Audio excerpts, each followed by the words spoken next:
Stay tuned for today's Antidote, brought to you by the Renegade Success Network. Today's Antidote features a healthy dose of thought-provoking insights and information for business owners, entrepreneurs, leaders, and nonprofit professionals. Each day since March of 2020, this program has offered that one thing to help you continue on your own unique pathway to success. And now, Renegades, we bring you Bob Graham and Tom Brush.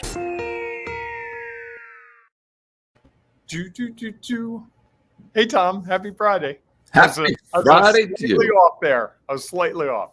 You were off? I didn't even notice. Okay. Felt like it was a half second late. Well, I think you've been earlier in the week, so that's okay. It balances out. It all works out. There is no doubt about that. So good morning, Bob. Good morning, everyone who is joining us on today's Antidote, our daily broadcast and podcast where we provide that one thing, your antidote for the day around the topic that we are going to discuss. This week we have been discussing It's go time. It's go time. I wondered if you were going to be ready for that. And wise man. and like we do every Friday, we're going to share our discoveries of the week. So we'll be back to that in just a moment. Before we get there, though, we always start our show off every week, every day, with our celebrations. So, Bob, what are you celebrating today? I am celebrating my incredibly amazing gift of being able to type really fast. I was sending messages back and forth with someone over my computer last night, and at one point the person said to me, "Are you like doing dictation or are you typing?" I was like, "I'm typing." And this person said, "That's not possible," because they would respond with like a paragraph, maybe 6 lines, and I would respond with like 6 paragraphs in the same amount of time. And the person said, "Wow, you must have done really well in typing class in high school or college." Funny thing is, junior year of high school, I got a D in typing. I was told I would never be able to type, and I have typed millions upon millions of words for all kinds of things. It's one of those gifts that I know I have, but I forget about it. And last night when that person said it to me, it was like, oh yeah, I've got that. Do you have any gifts like that where you just forget that you have them until someone points it out to you? Like it just becomes part of who you are. Yeah, I don't know. I think we all do, right? I'm sure we do, because we don't think about it. It just is one of those things that we have. It's funny that you talk about typing class that way. So I took typing spring of my junior year as well. And that year we had like a 2-week spring break. And so, I was flying along doing whatever, maybe 20 words a minute or whatever I don't even know, 16 words a minute. Knew where the keys were, everything. Came back from 2 weeks, had no clue. Muscle memory gone, right? Muscle memory completely shot. The A semi-A space was tough. DKD space tough, right? Yeah. I can still remember the sequence. Just didn't have it at that point. And now I'm a decent typer, I think. Again, like you, I type a lot, so I find it not that hard to do. Although I do find myself backspacing enough that I need to make corrections. So, do you look at the keyboard when you type typically, or no? No, which is when I get frustrated when I'm trying to find when I'm like, okay, I know O is here. I don't want to look down, but I know O is here. Yes. And I keep hitting I, U, P, whatever it might be. I have that problem as well. Yes. Typing. That's a memory I thought I had completely lost. Sorry about that. And what are you celebrating today, Tom? Not typing, apparently. Not typing. Although I will share, it's fascinating. So imagine this. So our typing teacher was the wife of my basketball coach, who I really loved. And amazingly, she is still alive. I think, I don't know if she's over 100 or not, but now here's the fascinating thought. So my parents grew up in the same town. So my father had her husband as a basketball coach as well. And my parents both had her as a teacher.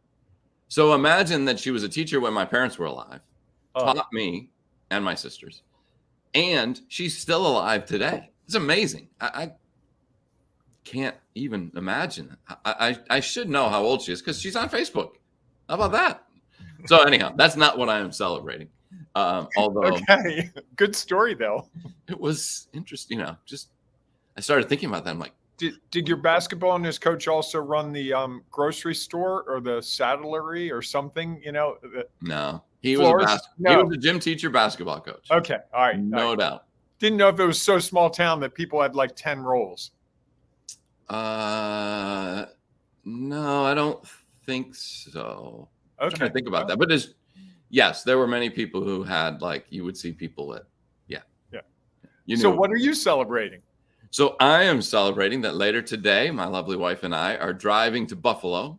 I think I shared this, maybe not. That my daughter got me 2 tickets to the Bills' final home game. I don't know if I shared it on air or we discussed it. I think we talked about it on here. Maybe not. I don't know. But yeah, what a great gift for you. Tom, a lifelong Buffalo Bills fan. Is the game tomorrow or is it Sunday? It's Sunday. But we're going to go up and spend the weekend in Buffalo. Maybe we'll pop by Niagara Falls. And you got to. The only downside, although it's Buffalo, so what can you expect? That it's going to be cold and it's snowing up there now, and which is part of the. It's Buffalo in the winter. Come on. Correct. So that's what I'm celebrating. Awesome. So now that we have done that, what is the nation celebrating? It is National Bobblehead Day. Really? Yes. I would love a bobblehead of you and a bobblehead of me. That would be like on the list of things to accomplish. The question would be, of all of the things that you do in this show, what would your bobblehead do? You mean like if you pressed a button, it said something? Yeah. Or it did, does it do this? Does it do LinkedIn Live? It's go time? What is it? What it do? I don't know. I just like the idea of a bobblehead. Yeah, I don't know. I mean, interesting. There's got to be a way to do that. Oh, you can custom bobbleheads. Yeah, they'll do it for you. It can be done. Okay, interesting, fascinating. Yes. So there you have it. And I remember a time. I don't know when bobbleheads first came about, but I remember before they were real. Like you just, when we were kids, there weren't bobbleheads. No. I mean, I feel like it was like when we were in high school and baseball teams or football teams would have bobbleheads or something like that. I didn't look up. I should look up right now how far back bobbleheads go. I want to say late 70s, early 80s. Would you guess? I don't know. I'm not sure that's the antidote people are looking for today, though. Okay. Maybe they are. I guess it depends on how quickly you can look it up. Apparently, there is not a Wikipedia page for bobbleheads. Who knew? Then how can there be a national day? Come on. The bobblehead lobby is really aggressively managing things. Here it is. A bobblehead, also known commonly silly names as Nodder Wobbler or Wacky Wobbler, is a type of small collectible action figure. No kidding. Come on, tell us how far back they go. History. There was a reference to a bobblehead in 1842, the short story The Overcoat by Google. And not Google. No, not Google. No. And then in the 1960s, Major League Baseball produced a series of papier-mâché bobbleheads of Roberto Clemente, Mickey Mantle, Roger Maris, and Willie Mays. Wow, in the 60s. The next increase in popularity was the late 1990s. So interestingly enough, if there were around in the 60s when Willie Mays and those guys were all playing, it would have been before you were born. So you truly don't remember a time when they were not available. Fascinating. Fair enough. It's always good when I learn a lesson during our program. I don't know. It's a lesson. That's just a thought. You learn something new that you didn't know. More information. That's it. Maybe it's my discovery of the week. It could be. Possibly could be. I don't know. We have to think about that, but we might as well dive into that now that we've gotten to that part of the subject. So this week we've been having our discussion around It's Go Time. And it was interesting. I posted that on LinkedIn yesterday, or I was talking about that as a topic, and someone from Ireland didn't recognize that saying. So I was like, oh, that's interesting. Oh, Be wow. interesting to know where that saying came from. I don't think you made it up. I think it's been out there. So it was interesting that she had never heard of it, which is okay. Good to know. So she learned something. See, we had a value that someone took advantage of. So we talked. Now we're international. Correct. So we've been talking all week about it's go time. And yesterday we talked about false starts. We talked about taking every step. We talked about taking action. So I think there's a lot that we have discussed around it's go time, which I thought there were some really cool things. One of the things I thought was cool is yesterday when we talked about false starts, that we literally came up with sort of 3 different concepts around a false start. And do you remember what they were? Well, one was definitely, you talked about your book and that was a false start, is that you actually did something and didn't really do all the things you wanted to do. Right. Or could have done. Yeah. One was, I had one and then you had another one and I'm not really remembering it. Mine was around that it's not really false. It's just a start. Right. And that you learn from it, that when you take the adjective out of there, that it changes a little bit about the information, because there are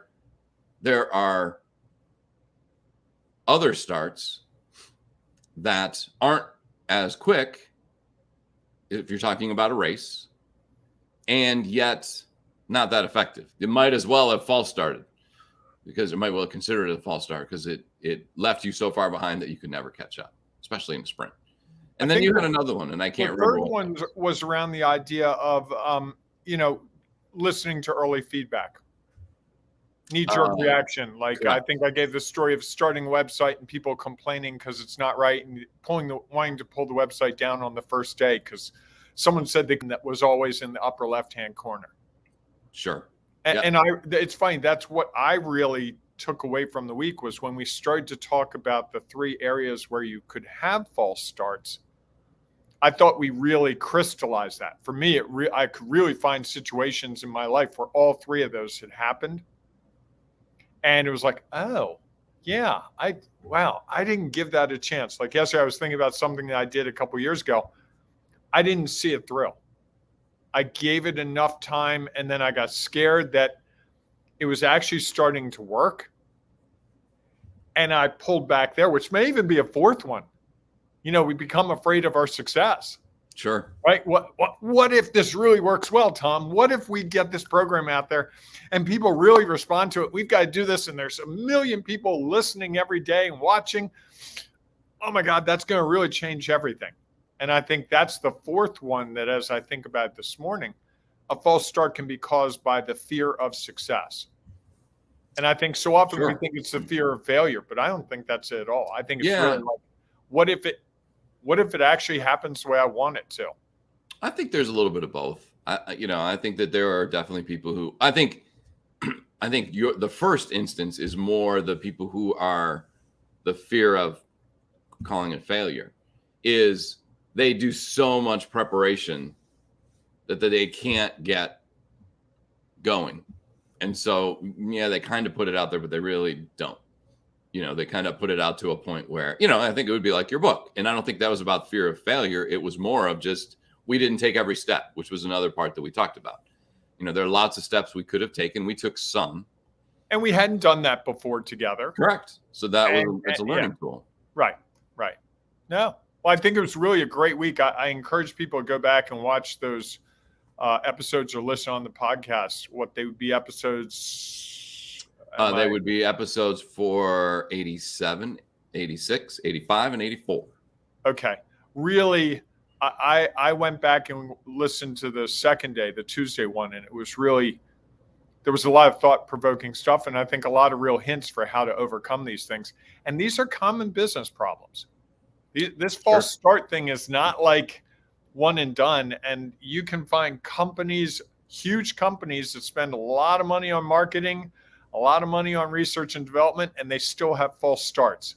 Best example is New Coke, many years ago. Yes. Huge failure. They had everything going for them, and it was a huge failure. However, they did learn from it, and that led them to Diet Coke. Well, I think right. So in some regards, and you could probably argue that Diet Coke has been wildly successful. Yeah. Oh, yes. Absolutely. More successful than New Coke was, quote unquote, a failure. I would argue. I would agree. And so I think that it's interesting that everyone talks about that. And yet, if you're inside of Coke, you're like, glad we cut that short and changed to Diet Coke. And look at the success we've had based on that. Yes. So I think that, like anything, there are ways to learn to look at it and not judge, be stressed about what the actual results were in the moment. I agree. So I as think we that's look the back lesson for the week. That's your lesson for the week? Yeah, I think that's the lesson for the week. Okay. Here's mine. I got Okay. thinking about this, and it came up as we were talking through it. Is that when I first thought about it's go time. It's go time. Yes. Come on. It was the immediate start. Mm-hmm.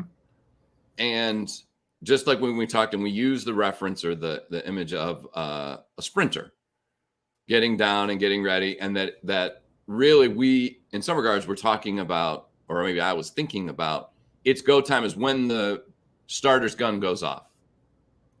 And yet, the more I think about it, there are so many more things that are incorporated into its go time than just the moment that the gun goes off.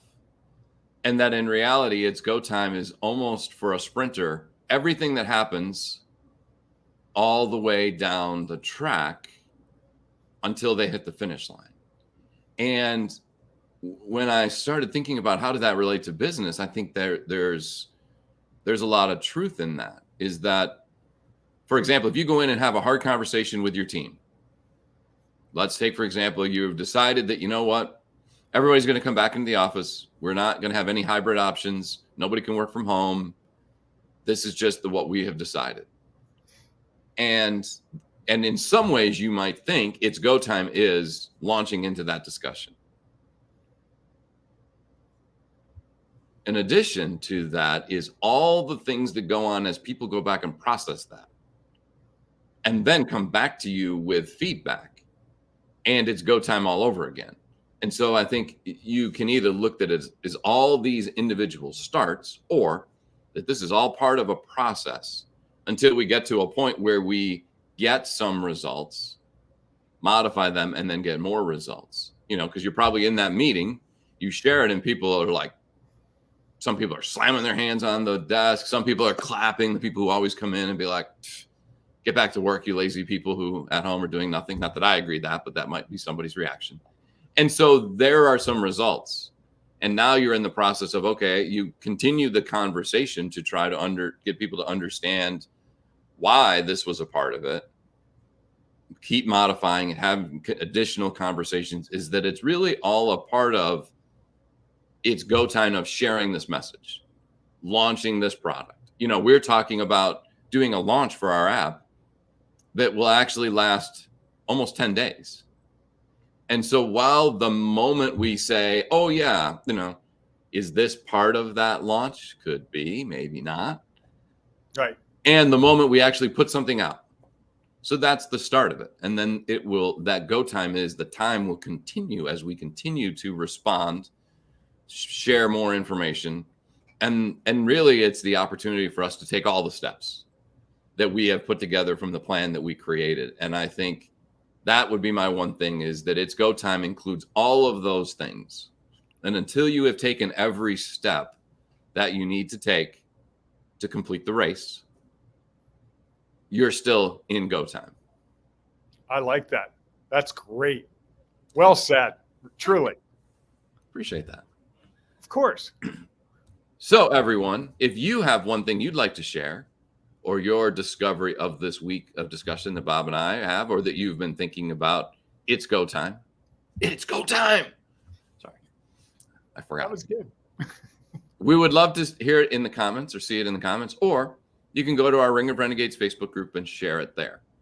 Because I think that is a place where I think people will benefit from what you have to share.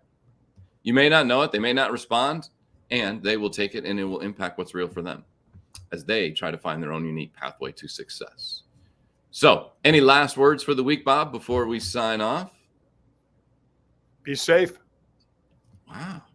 Nothing to share. Oh, it's interesting. Nah, just, mellow today. It's a Friday. It's Friday. That's fair. Got a little snow on the ground. It's sunny now, Go out and embrace the renegading you.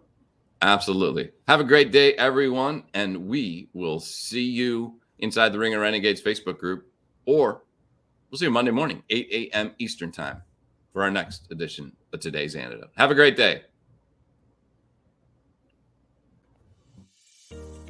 Thanks for listening to Today's Antidote, powered by the Renegade Success Network. The Renegade Success Network helps you confidently create your own unique pathway to success. To learn more about the Renegade Success Network and how you can take your next step, follow us on Twitter, connect on LinkedIn, or join the Ring of Renegades Facebook group. For full details on how you can join our community, go to renegadesuccessnetwork.com. Embrace the renegade in you.